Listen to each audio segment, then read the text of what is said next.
Hi everyone, welcome back to Collecting Nolan. This is Russ. Let's take a look at some of the highest selling Nolan Ryan cards on eBay for this past week. Number 10 is the 2024 Topps Gilded Champions Gold Frame 1 of 1 Nolan Ryan autograph that sold for $680. This may be my favorite card of the week, and it's the number 10 card on the list. This card celebrates the 1969 Miracle Mets with a picture of Nolan and the World Series trophy. Other notable one-of-ones in this set include Cal Ripken Jr., Derek Jeter, Frank Thomas, George Brett, Greg Maddux, Johnny Bench, Ken Griffey Jr., Randy Johnson, Ryan Sandberg, Robin Yount, Steve Carlton, and Wade Boggs. Number 9 is the 1988 Kenner starting lineup in a Gem Mint PSA 10 that sold for $799.99. This is Nolan's first starting lineup card and one of my favorites as well. There are only 9 Gem Mint copies of this card graded by PSA. There have been no recent sales of other PSA 10s of this card. For me, the simple design of this card with the orange border color matching the Astros orange is what does it. Absolutely love this card. Number 8 is the 2023 Leaf Superlative A Moment in Time Dual Auto with Nolan Ryan and Ricky Henderson that sold for $860.58. This card is number 4 of 5 possible in the world, and it commemorates Ryan's 5,000th strikeout on May 22nd, 1989, in which the victim was the late, great Ricky Henderson. I have to say that I'm a big fan of this card as well.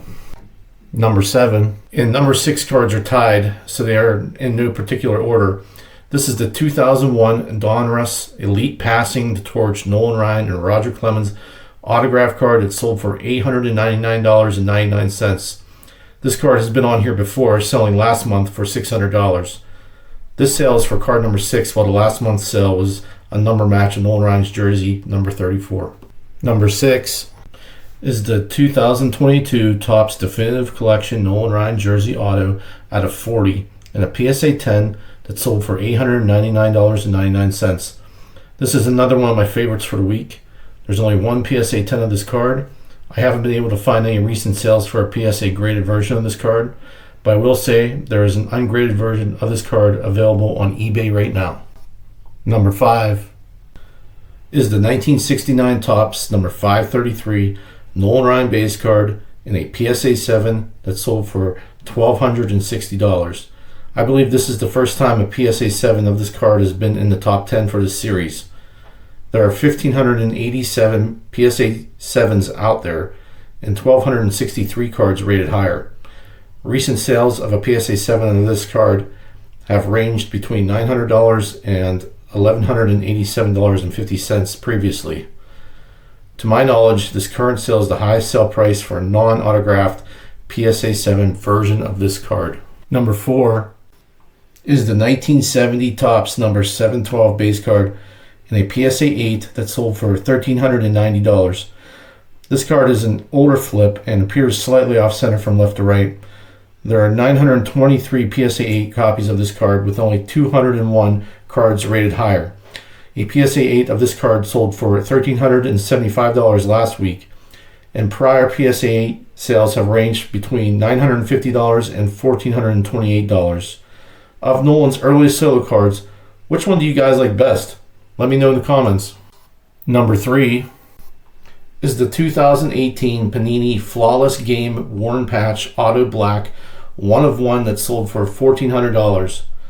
There have been a number of patch auto cards on this list this week, and I'm not going to complain. The patch on this card is awesome, capturing a part of the Rangers lettering, and on-card auto is crisp with blue ink. There were 50 patch black cards in the 2018 Panini Flawless set, all of them being 1 of 1s. Other notable possible black patches include Jose Canseco, Ivan Rodriguez, Mark McGwire, and Ricky Henderson. Number 2 is the 1968 Topps Nolan Ryan Jerry Koosman dual-signed rookie card that sold for $2,000.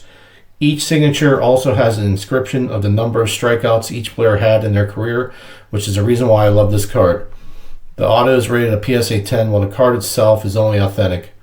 Great card, but this means that the Nolan Ryan rookie is not the number 1 card for the week, which hasn't happened since the first week I started the series. And finally, number 1 is the 1971 O-Pee-Chee number 513 in a PSA 8 that sold for $2,395. The OPC version of the 1971 Ryan is harder to come by than the 1971 Topps version. Both cards, when they don't have any chipping or corner or edge problems, command a hefty price. I actually prefer the O-Pee-Chee version of this card over the Topps version. To me, the colors seem to be more vibrant on the O-Pee-Chee than the Topps. Remember, on the O-Pee-Chee version of this card, there will be a yellow back with a picture of Nolan's face in the center of the card, where on the Topps card, the back is green and Nolan's face is on the left side. Well, that wraps it up for this week, guys. I hope you enjoyed it. If you did, please hit the like and subscribe button, and I'll see you at the next one. Thanks for watching. Bye.